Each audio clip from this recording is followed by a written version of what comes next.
abduction fantasies and comments about getting rid of people. It was all part of a testimony today in the preliminary hearing for 3 people accused of killing a young Marine wife. Tender's reporter Allison Ash is now live in Vista with some of the disturbing testimony. Allison. Yeah, a lot of the testimony that we heard today here in court is just simply too graphic for us to share with you on TV. It's all part of the BDSM scene that the prosecutor says Brittany Killgore was not voluntarily involved in.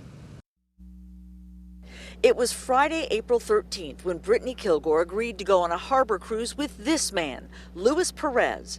The young Marine wife never came home. Her body was found days later in Riverside County.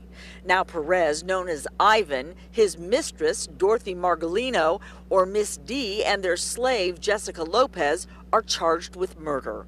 A former slave who lived in the Fallbrook house described some of the tools of their alternative lifestyle. They had a spider web, which was made out of wood and chains, a spanking bench.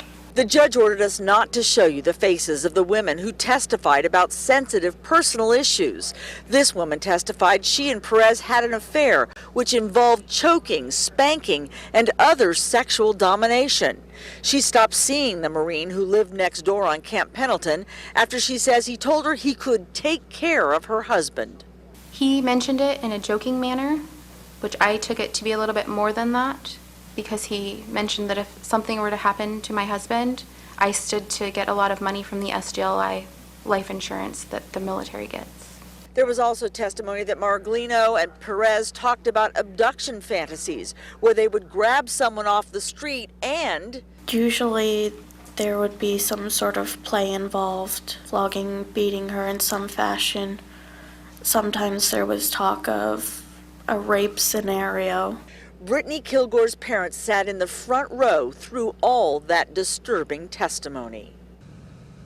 And tomorrow we should hear the real nuts and bolts of the case as investigators take the stand here to reveal what they uncovered during their investigation.